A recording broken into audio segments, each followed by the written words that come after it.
Welcome students, welcome to career part tuition classes. मैं हूं Ashwini ma'am जो आपको पढ़ा रही है ऑर्गेनिक केमिस्ट्री का अल्डिहाइड कीटोन एंड एसिड्स।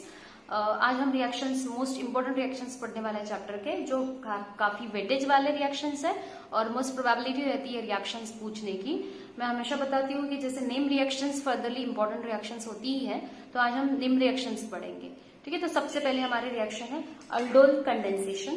तो आपको नाम थोड़ा सा अजीब लग रहा होगा कि what do mean by aldol condensation. तो अल्डोल का मतलब होता है यहाँ पे जो हमारा प्रोडक्ट बनेगा ये अल्डिहाइड रहेगा और साथ साथ में अल्कोहल भी रहेगा। मतलब आपका जो प्रोडक्ट बनेगा उसमें अल्डिहाइड का एल मतलब स्पेसिफिकली बेसिक अगर देखा जाए तो CHO ग्रुप भी रहेगा और साथ साथ में OH ग्रुप भी रहेगा। तो दोनों ग्रुप जब साइमल्टेनियसली आपको किसी रिएक्शन में दिखेंगे तो उसको कहा जाता है अल्डोल। और कंडेंसेशन रिएक्शन का मतलब होता है यहाँ पे दो मॉलिक्यूल्स एट टाइम कंडेंस होते हैं। अब वो दो मॉलिक्यूल्स सेम भी हो सकते हैं आइदर और डिफरेंट भी हो सकते हैं। ठीक है, और अल्डोल कंडेंसेशन मोस्टली अल्डिहाइड और कीटोन दोनों फॉर्म देता है। ठीक है, फिर मैं आपको कैलिजोरस रिएक्शन भी आगे बताऊंगी। कैलिजोरस रिएक्शन और अल्डोल कंडेंसेशन का काफी सिमिलरिटीज होती है, डिफरेंसेस भी होते हैं, तो वो डिफरेंसेस मैं आगे बताऊंगी। सिमिलरिटी तो होती ही नहीं है, डिफरेंसेस काफी होते हैं जो कॉम्पिटिटिव में पूछी जाती है, जो मैं फर्दर आपको एक्सप्लेन करती हूँ। तो अल्डोल कंडेंसेशन का मतलब होता है जब अल्डिहाइड या कीटोन, हाँ स्पेसिफिकली अल्डिहाइड या कीटोन जिसमें अल्फा हाइड्रोजन एटम रहना चाहिए। अल्फा हाइड्रोजन आपको पता है, ठीक है, CH3 ग्रुप से जो लिंक रहता, स्पेसिफिकली फंक्शनल ग्रुप के नियर अबाउट जो कार्बन रहेगा उसको कहा जाता है कार्बन। ठीक है, अल्फा कार्बन, और उसी का जो हाइड्रोजन लिंकअप रहता है उसको कहा जाता है अल्फा हाइड्रोजन एटम। तो अल्फा हाइड्रोजन एटम स्पेसिफिकली होना ही चाहिए अल्डोल कंडेंसेशन में, ये इसका एक बिग पॉइंट है। ठीक है, it's in warm with mild base. अब ये भी एक पॉइंट है, माइल्ड बेस का मतलब होता है यहाँ पे आपका जो बेस रहेगा सोडियम कार्बोनेट हो सकता है, सोडियम हाइड्रोक्साइड होता है, पर माइल्ड होना चाहिए। बहुत स्ट्रॉन्ग बेस की हमें जरूरत नहीं है यहाँ पे, अदरवाइज रिएक्शन आपकी टेक्स प्लेस नहीं होगी। और यहाँ पे हम ले रहे हैं तो दो मॉलिक्यूल्स ऑफ अल्डिहाइड या कीटोन। तो जैसे ये रिएक्शन मैंने कही कंडेंसेशन है, कंडेंसेशन का मतलब दो मॉलिक्यूल एट अ टाइम यहाँ पे बाइंड अप हो रहा है, कंडेंस हो रहा है। तो दोनों मॉलिक्यूल अल्डिहाइड या दो मॉलिक्यूल कीटोन्स के हो सकते हैं और आपको एक प्रोडक्ट मिलता है जिसको कहा जाएगा बीटा हाइड्रोक्सी अल्डिहाइड या बीटा हाइड्रोक्सी कीटोन। तो फिर से मैं रिपीट करा रही हूँ रिएक्शन। तो यहाँ पे जो प्रोडक्ट ऑब्टेन होगा इसमें बहुत अल्डिहाइड और कीटोन ग्रुप होते हैं। ठीक है, तो अल्डिहाइड और कीटोन ग्रुप के साथ साथ अल्कोहल ग्रुप भी पाया जाएगा। ठीक है, तो अल्डिहाइड और अल्कोहल ग्रुप लिख लीजिए आप। ठीक है, अल्डिहाइड और अल्कोहल ग्रुप मैटर करता है, नॉट अ कीटो ग्रुप। ठीक है, आपकी बुक में भी कीटो लिखा हुआ है, पर अल्डिहाइड और कीटोन के साथ साथ स्पेसिफिकली अल्कोहल ग्रुप भी पाया जाएगा, इसीलिए इसको कहा जाता है अल्डोल कंडेंसेशन। ठीक है, तो मेन पॉइंट्स है यहाँ पे कि अल्डिहाइड और कीटोन में स्पेसिफिकली रिएक्शन कंडेंसेशन है और यहाँ पे मोस्ट प्रोबेबिलिटी आपका अल्फा हाइड्रोजन एटम होना चाहिए। साथ साथ में इसमें माइल्ड बेस होना चाहिए सोडियम कार्बोनेट या सोडियम हाइड्रोक्साइड का। और जो दो मॉलिक्यूल्स है अल्डिहाइड या कीटोन के, ये जब एडिशन रिएक्शन जब कंडेंस होते हैं तो कंडेंस होने के बाद ये बीटा हाइड्रोक्सी अल्डिहाइड या बीटा हाइड्रोक्सी कीटोन के प्रोडक्ट्स बनाते हैं। और जो प्रोडक्ट बनेंगे उसमें अल्डोल मतलब अल्डिहाइड और अल्कोहल। ठीक है, अल्डिहाइड का CHO ग्रुप और अल्कोहल का OH ग्रुप दोनों एट अ टाइम रहेंगे, इस वजह से इसका नाम हो गया है अल्डोल कंडेंसेशन। मैकेनिज्म अगर देखा जाए तो अल्डोल कंडेंसेशन में स्पेसिफिकली मैकेनिज्म हम फॉलो अप करते हैं। तो यहाँ पे आपको दिख रहा है कि एडिशन रिएक्शन होता है। Addition takes place in such a way that alpha carbon atom of one molecule attach to, ठीक है, एक मॉलिक्यूल का अल्फा कार्बन दूसरे मॉलिक्यूल के कार्बोनिल कार्बन से जुड़ा जाता है। मतलब एक मॉलिक्यूल जो है, एक मॉलिक्यूल, दोनों मॉलिक्यूल सेम रहेंगे तो उसका अल्फा कार्बन एटम, ठीक है, दूसरे मॉलिक्यूल के कार्बोनिल कार्बन से जुड़ेगा और इसके तरह अल्फा हाइड्रोजन एटम और कार्बोनिल कार्बन का एक बॉन्ड बनेगा। ठीक है, रिएक्शन से आपको समझ में आ जाएगा मैकेनिज्म क्या लिखा है, तो आप इसका स्क्रीनशॉट ले लीजिए और लिख लीजिएगा नोट्स कि एडिशन रिएक्शन है, इसमें alpha carbon atom of one molecule मतलब एक का अल्फा कार्बन अटैच होगा carbonyl carbon of other molecule, मतलब एक का अल्फा कार्बन दूसरे के C double bond O group से जुड़ेगा और यहाँ पे माइग्रेशन होगा अल्फा हाइड्रोजन एटम का, मतलब एक का हाइड्रोजन दूसरे के, मतलब एक मॉलिक्यूल का हाइड्रोजन दूसरे मॉलिक्यूल के हाइड्रोजन से बाइंड अप होगा और इस तरीके से ये आपका एक कंडेंसेशन फॉलो होता है। ठीक है, रिएक्शन में आपको अच्छे से क्लैरिफाई हो जाएगा।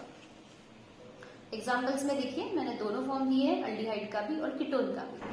अगर एसिटाल्डिहाइड आप देख रहे हो तो एसिटाल्डिहाइड में स्पेसिफिकली दिखेगा कि CH3CHO, ये भी एक एसिटाल्डिहाइड मॉलिक्यूल है और ये भी मैंने CH3CHO ही है। ठीक है, अल्डिहाइड ही है। एसिटाल्डिहाइड रिपल्सिव मींस कार्बन के 3 हाइड्रोजन मैंने इलॉबरेट फॉर्म में लिख दिए ताकि आपको जल्दी से रिएक्शन समझ में आ जाए। और हमारा माइल्ड बेस तो है ही, ठीक है। माइल्ड डाइल्यूट बेस लिखा हुआ है, माइल्ड मतलब डाइल्यूट बेस बोल सकते हैं, NaOH और Na2CO3। तो ये तरीके का माइल्ड बेस है और टेम्परेचर तो हमारा एट अ टाइम लग ही रहा है। तो यहाँ पे आपको देख रहा है कि यहाँ पे जैसे उसने कहा कि carbonyl carbon of one atom, ठीक है। तो यहाँ पे जो है स्पेसिफिकली अगर देखा जाए तो एक का कार्बोनिल कार्बन और दूसरे का हाइड्रोजन, ठीक है। ये माइग्रेशन होगा, माइग्रेशन के साथ साथ अगर मैं ये हाइड्रोजन माइग्रेट करूं ऑक्सीजन के साथ, ठीक है, और स्पेसिफिकली आपको दिखेगा कि ये जो डबल बॉन्ड O है फिर ये ब्रेक हो जाएगा, तो carbonyl carbon of one other molecule, ठीक है, और ये कार्बन इसके साथ बाइंड अप हो जाएगा। तो आपका फॉर्मूला बनेगा CH3, ठीक है। CH तो है ही जुड़ा हुआ, ये हाइड्रोजन ऑक्सीजन के साथ बाइंड अप हुआ, इसलिए मैं इसको नीचे बना देती हूँ कि ये हाइड्रोक्सिल ग्रुप यहाँ पे बाइंड अप हो रहा है, और ये कार्बन के जो दो CH2 ग्रुप थे, ठीक है, ये दो CH2 ग्रुप ले लेते हैं, तो ये CH2 एट टाइम जुड़े हुए CH और ये CHO फंक्शनल ग्रुप तो लगा हुआ ही है, ठीक है। अब ये कार्बन ये जो हमारा था अल्डिहाइड ग्रुप है, ठीक है, this is the aldehyde group. तो ये अल्डिहाइड ग्रुप मतलब फंक्शनल ग्रुप के नियरेस्ट कार्बन जो रहेगा उसको अल्फा कार्बन कहा जाता, और वो कार्बन का जो हाइड्रोजन है उसको अल्फा हाइड्रोजन कहा जाता, ठीक है। रिएक्शन आपको समझ में आ रही है। तो हाइड्रोजन का माइग्रेशन हो रहा है, आप आइदर और ये हाइड्रोजन लो या ये हाइड्रोजन लो। अगर यहाँ पे कंफ्यूजन हो रहा है तो आप ये हाइड्रोजन भी माइग्रेट करा सकते हो। तो सिंपली है कि ये जो कार्बन CH2 बॉन्ड है ये एज इट इज यहाँ पे है, ठीक है। ये सिर्फ हाइड्रोजन ऑक्सीजन के साथ बाइंड अप होके नीचे मैंने पोजीशन में मेंशन किया, बाकी सेम है, CH3 सेम है, C भी सेम है, H भी सेम है। हाइड्रोजन माइग्रेट और ऑक्सीजन के साथ और नीचे बाइंड अप हो रहा है सिंगल बॉन्ड से, CH2 एट अ टाइम यहाँ पे बाइंड अप हो रहा है, और CHO ग्रुप तो एज इट इज है ही, ठीक है। तो इस तरीके से ये रिएक्शन टेक्स प्लेस हो रही है। इसमें आपको दिख रहा है कि CHO मतलब अल्डिहाइड ग्रुप है, साथ साथ में OH मतलब अल्कोहल ग्रुप है। तो यहाँ पे आपको दिख रहा है अल्डिहाइड ग्रुप और यहाँ पे दिख रहा है OL अल्कोहल ग्रुप, उस वजह से इसको कहा जाता है अल्डोल कंडेंसेशन। कंडेंसेशन का मतलब ही समझ में आ रहा होगा आपको, दो मॉलिक्यूल्स कंडेंस हो रहे हैं एट अ टाइम, एक का कार्बन कार्बोनिल कार्बन और दूसरे का सिंपल कार्बन, इस तरीके से बाइंड अप हो रहा है और अल्फा हाइड्रोजन माइग्रेट हो रहा है, ठीक है। अल्फा हाइड्रोजन माइग्रेट हो रहा है, माइग्रेशन के बाद हाइड्रोक्सिल ग्रुप वहां पे बाइंड अप हो रहा है, ठीक है। तो इस तरीके से आपका एसिटा अल्डोलिक प्रोडक्ट बन रहा है। अगर सेम रिएक्शन हम कीटोन से देखें तो कीटोन्स में आपको दो अल्फा हाइड्रोजन मिलता है, ठीक है। कीटोन्स में आपको दो अल्फा हाइड्रोजन मिलते हैं, आपको ना दो अल्फा हाइड्रोजन मिलेंगे क्योंकि इसका भी रहेगा इसका भी रहेगा, CH3 C डबल बॉन्ड और CH3 C डबल बॉन्ड, दोनों तरीके से आपके कार्बन कार्बन बाइंड अप है। तो ये अल्फा हाइड्रोजन है और इसमें अल्डोल कंडेंसेशन रिएक्शन बहुत अच्छे से इजीली दिख जाता है, ठीक है। और ये बनाता है आपका alpha beta unsaturated ketone. Same reaction है, इसका भी मैंने कीटोन ही बनाया, CH3 C डबल बॉन्ड और CH3, इसका CH3 मैंने इलेबोरेट कर दिया, तो ये CH3 एज इट इज वही है, सिर्फ मैंने इलेबोरेट कर दिया कार्बन को, हाइड्रोजन हाइड्रोजन हाइड्रोजन, CH3 है, डबल बॉन्ड हुआ है। बेरियम हाइड्रोक्साइड या आपका सिमिलर रिएजेंट्स ले सकते हैं आप, और सिंपल रिएक्शंस के साथ साथ अगर मैं माइग्रेशन कर रही हूँ तो ये हाइड्रोजन माइग्रेट होगा ऑक्सीजन के साथ, ठीक है। ये हाइड्रोजन अगर माइग्रेट हो गया तो बाकी रिएक्शन सिमिलर है और सेम थीम है, ठीक है। तो CH3 एज इट इज अपनी जगह पे है, कार्बन भी अपनी जगह पे है, CH3 ऊपर से भी जुड़ा हुआ है, डबल बॉन्ड O हाइड्रोजन के साथ बाइंड अप हो गया तो सिंगल बॉन्ड OH में कन्वर्ट हो गया, मतलब ये आपका हो गया अल्कोहल ग्रुप, ठीक है। सिमिलर CH2 ग्रुप जुड़ा हुआ है, C भी अपनी जगह पे है, CH3 भी अपनी जगह पे, डबल बॉन्ड O भी अपनी जगह पे है। तो अगर इसको मैं देखूं तो इसका नाम हो जाएगा 4 हाइड्रोक्सी। 4 हाइड्रोक्सी क्यों? क्योंकि मेन फंक्शनल ग्रुप हमारा ये है, तो इसके हिसाब से first carbon, second carbon, third carbon, ठीक है। तो यहाँ पे सॉरी स्पेसिफिकली अगर देखा जाए तो आपकी मेन चेन ये बनेगी, ठीक है, this is a main chain. तो ये first carbon, second carbon, third carbon, fourth carbon, 4 carbon पे लगाया हाइड्रोक्सी तो 4 हाइड्रोक्सी, 4 कार्बन पे मिथिल ग्रुप भी लगा इसलिए 4 मिथिल, ठीक है। मैं सर्कल ड्रॉ कर रही हूँ, 4 कार्बन पे हाइड्रोक्सी इसलिए 4 हाइड्रोक्सी, 4 कार्बन पे मिथिल भी इसलिए 4 मिथिल। मेन कार्बन चेन कितनी बनी? Methane, ethane, propane, butane, pentane, इसलिए इसका नाम हो गया पेंटेन। और सेकंड कार्बन पे लगा हुआ है कीटो ग्रुप इसलिए पेंटेन 2ONe, ठीक है। आई होप आपको समझ में आ रहा है रिएक्शन। तो ये IUPAC का फॉर्म तो हम पहले भी पढ़ चुके हैं, तो आपको क्लैरिफाई हो ही गया होगा कि मेन रिएक्शंस जो है, मेन चेन जो है 1 2 3 4 5 की है, मतलब पेंटेन की है। 4 कार्बन पे हाइड्रोक्सी ग्रुप भी लगा है, 4 पे मिथिल ग्रुप भी लगा हुआ है, सेकंड कार्बन पे आपका कीटो ग्रुप लगा हुआ है, इसलिए इसका नाम हो जाएगा 4 हाइड्रोक्सी 4 मिथिल पेंटेन 2Na। इसका भी नाम आप एसीटोल लिख सकते हैं, एसीटोल्डोल वगैरह जो भी है, एसीटोल्डोल, ठीक है। अब आगे इसका -H2O, मतलब अगर मैं H2O रिमूव करूं तो H2O रिमूव करते समय आपको दिख रहा है कि ये हाइड्रोक्सिल ग्रुप, अब मैं इसको ब्लैक से कर देती हूँ, ठीक है। तो रिमूव क्या हो रहा है? OH ग्रुप और साइमल्टेनियस इसका H ग्रुप। तो OH और H जब रिमूव हो जाएगा तो कार्बन और कार्बन का एक एक बॉन्ड कम हो रहा है, दोनों कार्बन का एक एक बॉन्ड कम हो रहा है, उस वजह से यहाँ पे जो दो कार्बन है अपने बीच में डबल बॉन्ड बना लेंगे, है ना। कार्बन की बॉन्डिंग हमेशा 4 होनी चाहिए, कंपलसरी है। अगर आपकी रिएक्शन कहीं गलत हो रही है तो उसमें आपको समझ में आ जाएगा कि कार्बन की बॉन्डिंग हमेशा 4 होनी चाहिए। तो यहाँ पे अगर 4 नहीं है मतलब आपका रिएक्शन कहीं ना कहीं गलत है, ये समझ में आ ही जाएगा। तो यहाँ पे आपको दिख रहा है CH3 CH3 double bond CH C double bond और CH3, तो ये OH और ये H निकल गया। इस तरीके से आपका बाय प्रोडक्ट बन गया H2O, ठीक है। और इसका नाम हो जाएगा 4-मेथिल पेंट 3En। 3En क्यों? क्योंकि थर्ड कार्बन के बाद आपका डबल बॉन्ड है, तो 3En और सेकंड कार्बन पे ON ग्रुप है, मतलब बॉन्डिंग यहाँ से होगी, ठीक है। यहाँ पे नंबरिंग 1 2 3 4 एंड 5, तो 5 कार्बन मतलब पेंट हो गया, ठीक है। 4 कार्बन पे मिथिल ग्रुप लगा हुआ है, this is a methyl group, तो 4 मिथिल, ठीक है। 4 कार्बन पे मिथिल है इसलिए 4 मिथिल पेंट 3En। 3En क्यों? क्योंकि थर्ड कार्बन के बाद डबल बॉन्ड है इसलिए 3En, और सेकंड कार्बन पे लगा हुआ आपका कीटो ग्रुप इसलिए 2ON, ठीक है। आई होप सो आपको ये अल्डो कंडेंसेशन रिएक्शन समझी होगी, क्योंकि मोस्ट इंपॉर्टेंट रिएक्शन में जाती है और बहुत बार आती भी है, ठीक है। इसलिए इसको बहुत अच्छे से प्रिफर करो, इसका आप अच्छे से स्क्रीनशॉट ले लीजिए और ये नोट्स आप अच्छे से प्रॉपर्ली लिख लीजिए, ठीक है। तो एसिटाल्डिहाइड, एसिटाल्डिहाइड में कंडेंसेशन रिएक्शन है। कंडेंसेशन का मतलब होता है 2 मॉलिक्यूल का स्पेसिफिक कंडेंसेशन हो रहा है, ठीक है। यहाँ पे अभी आपको दिख रहा है कि एक का कार्बोनिल कार्बन और दूसरे का कार्बन अटैच हो रहा है, और हाइड्रोजन जो है अल्फा हाइड्रोजन एटम माइग्रेट हो रहा है, और ऑक्सीजन के साथ जब ये माइग्रेट हो जाता है तो उस टाइम पे रिएक्शन फॉरवर्ड होती है। और यहाँ पे अल्कोहल और अल्डिहाइड दोनों ग्रुप साइमल्टेनियस दिखते हैं, उस वजह से इसको अल्डोन रिएक्शन कहा जाता है। कीटोन में सिर्फ एक स्टेप एक्स्ट्रा है, अदरवाइज चीजें सेम ही है, ठीक है। चीजें आपको मोस्ट ऑफ द सेम ही मिलेगी। नेक्स्ट रिएक्शन है हमारी क्रॉस्ड अल्डोल कंडेंसेशन। तो क्रॉस्ड अल्डोल का मतलब होता है, यहाँ पे भी अल्डोल कंडेंसेशन ही है पर क्रॉस्ड अल्डोल है। क्रॉस्ड अल्डोल मतलब यहाँ पे आपके प्रोडक्ट्स थोड़े वेरीफाइड होंगे, प्रोडक्ट्स थोड़े अलग मिलेंगे। तो अब यहाँ पे हमारा रिएक्शन क्या है एग्जैक्टली, तो हमारे जो दोनों रिएक्टेंट्स रहेंगे वो अलग अलग हो सकते हैं। मतलब जैसे मैंने लिया है एक इथेनॉल और एक प्रोपेनॉल, तो आइदर और है कि हमारा अगर सिर्फ प्रोपेनॉल रिएक्ट हो रहा है तो कुछ अलग प्रोडक्ट बन सकता है, इथेनॉल रिएक्ट हो रहा है तो कुछ अलग प्रोडक्ट बन सकता है, ठीक है। अगर प्रोपेनॉल और इथेनॉल दोनों मिलकर रिएक्शंस दे रहे हैं तो कुछ अलग चीजें बन सकती है। तो यहाँ पे 4 तरीके के प्रोडक्ट्स बने हुए हैं। अब देखते हैं कि वो प्रोडक्ट्स बनते कैसे हैं। तो जैसे हमने देखा है कि बोथ अल्डिहाइड और ketone contain alpha hydrogen atom, तो हमें पता है कि अल्डिहाइड के पास 1 अल्फा हाइड्रोजन है और कीटोन के पास 2 अल्फा हाइड्रोजन एटम्स है, तो मिक्सचर ऑफ 4 प्रोडक्ट्स फॉर्म। तो इस तरीके से हमें 4 तरीके के मिक्सचर प्रोडक्ट्स बन सकते हैं।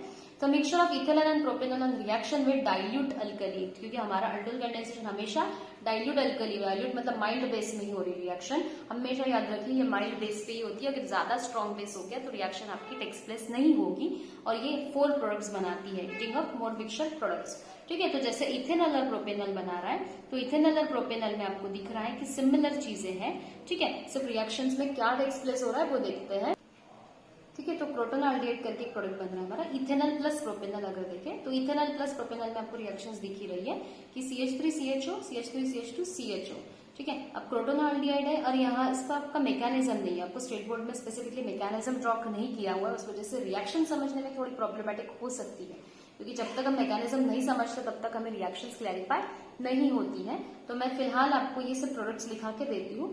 फाइनल जब ये लेसन जब ओवर हो जाएगा हमारा, तब मैं इसके क्रॉस कंट्रोल कंडेंसेशन के आपको प्रोडक्ट्स भी बता दूंगी कि किस तरीके से मैकेनिज्म ड्रॉ किया गया है, ठीक है। तो जैसे यहाँ पे दिख ही रहा है कि यहाँ पे स्पेसिफिकली अल्डोल कंडेंसेशन में, सॉरी क्रॉस अल्डोल कंडेंसेशन में बाइंड अप हो रहा है पोजीशंस, तो CH3 अपनी जगह पे है, ठीक है। यहाँ पे क्या हो रहा है एग्जैक्टली कि कार्बन का जो डबल बॉन्डेड फॉर्म है, यहाँ पे कार्बोनिल कार्बन का जो अटैच हो रहा है, ठीक है। तो CH3 CH double bond CH CHO group है, मतलब यहाँ पे हमारा ये CH3 बच रहा है, ठीक है। दिस ऑक्सीजन बच रहा है और ये हाइड्रोजन भी एज इट इज रिमूव है, तो CH3 बच करके एक बाय प्रोडक्ट, इसमें अगर प्रोटोनॉल्डिहाइड प्रोडक्ट मिल रहा है तो मिथेनॉल एक बाय प्रोडक्ट बनता है।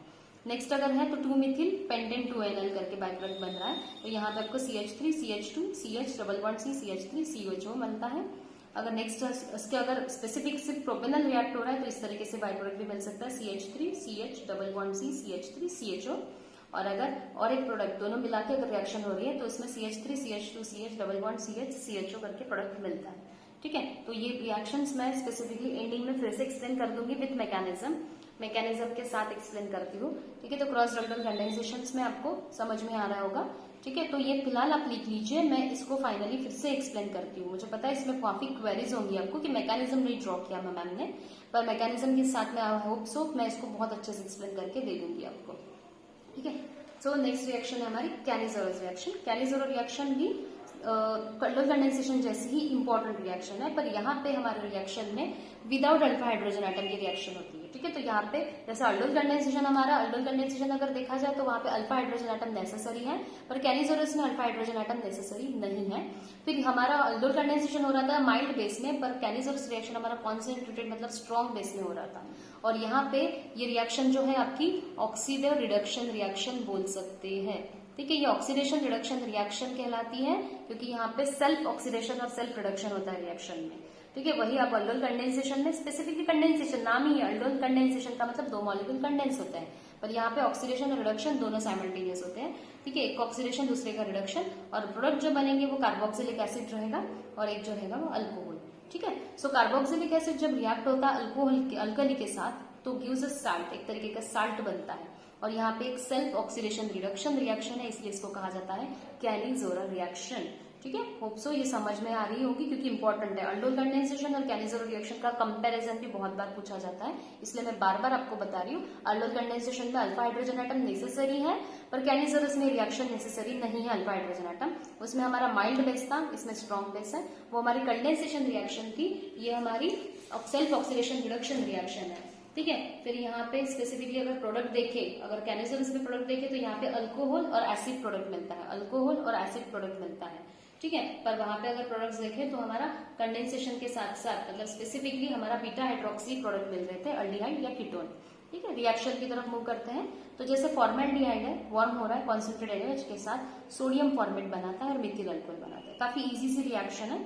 फॉर्मेल्डिहाइड है, HCHO HCHO NaOH के साथ रिएक्शन दे रहा है। सिंपल आपको दिख रहा है कि HCl सोडियम फॉर्मेट का फॉर्मूला आपको याद ही रखना पड़ेगा, HCOONA। तो जो है मैं निकालते जा रही हूँ, HC, ठीक है, फिर दिस इज O और ये ONA। ठीक है, तो इस तरीके से ये प्रोडक्ट बाहर निकल रहा है, HCOO और Na। तो इस तरीके से सोडियम फॉर्मेट बन रहा है। बाकी बच क्या है हमारे पास, तो बचा हुआ मैं ब्लैक पेन से कन्वर्ट कर देती हूँ, एक कार्बन, ठीक है, 1 2 3 हाइड्रोजन, ठीक है, और साथ साथ में O और H।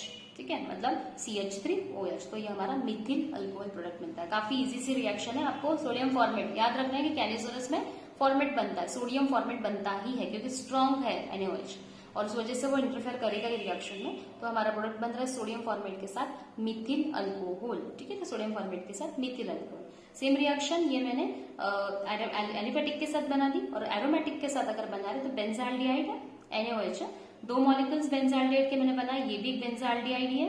ठीक है, कंफ्यूज मत होना, एक बेंजाल्डिहाइड एक ही बेंजाल्डिहाइड, क्योंकि हमारे 2 रिएक्टेंट चाहिए हमें। फॉर्मेल्डिहाइड के जैसे 2 रिएक्टेंट थे, वैसे बेंजाल्डिहाइड के भी हमारे 2 रिएक्टेंट है। ठीक है, अब दोनों रिएक्शंस टेक्स प्लेस हो रही है। हमारा प्रोडक्ट हमें पता है, जैसे सोडियम फॉर्मेट बना वैसे ही सोडियम बेंजोइड बनेगा। तो ये जो पार्ट है ये सेम ही रहेगा, H की जगह आपका बेंजीन रिंग लगेगा, तो COONA, बेंजीन रिंग पे COONA, मतलब हमारा बना सोडियम बेंजोइड। और बाकी जो बचा हुआ है तो COONA का मतलब ये होगा कि बेंजीन रिंग तो है ही हमारी, साथ साथ में ये बन रहा है आपका सोडियम बेंजोइड, तो C।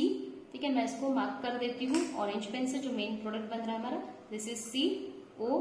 ठीक है, अगर देखा जाए तो ये ONA, ये इसको प्रोडक्ट करा देते हैं। बाकी बचा है एक कार्बन, एक दूसरा हाइड्रोजन, 3 हाइड्रोजन। ठीक है, ये 3 हाइड्रोजन होगा, और स्पेसिफिकली ये हमारा बेंजीन रिंग पे लग गया CH2OH। ठीक है, ये बना हमारा बेंजिल अल्कोहल। ठीक है, जैसा मिथिल अल्कोहल था, यहाँ पे बेंजिल अल्कोहल, कार्बन की वैलेंस से सेटिस्फाइड है, कार्बन का एक बॉन्ड बेंजीन रिंग से जुड़ा हुआ है, बाकी CH2OH जुड़ा है। ठीक है, तो ये बना है सोडियम बेंजोइड और ये बना है बेंजिल अल्कोहल।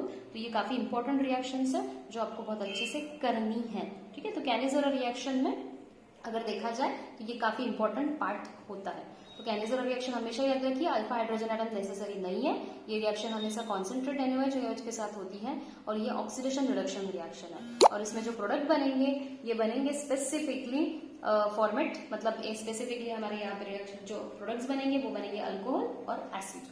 ठीक है, तो आज का टॉपिक हमारा यहीं पे ओवर होता है। आप इसका स्क्रीनशॉट ले लीजिए कैनिजोरा का, और जो क्रॉस अल्डोल के प्रोडक्ट्स बचे हैं वो मैं नेक्स्ट क्लास में कंफर्मली बताती हूँ। ठीक है, तो वो सॉल्व करके मैकेनिज्म फॉर्म में बतानी पड़ेंगे, क्योंकि वो वहां पे थोड़ा सा कॉम्प्लेक्स फॉर्म हो रहा है। ठीक है, उस वजह से मैं उसको सॉल्व करके नेक्स्ट पार्ट में बताती हूँ। ठीक है, तब तक के लिए गुड बाय।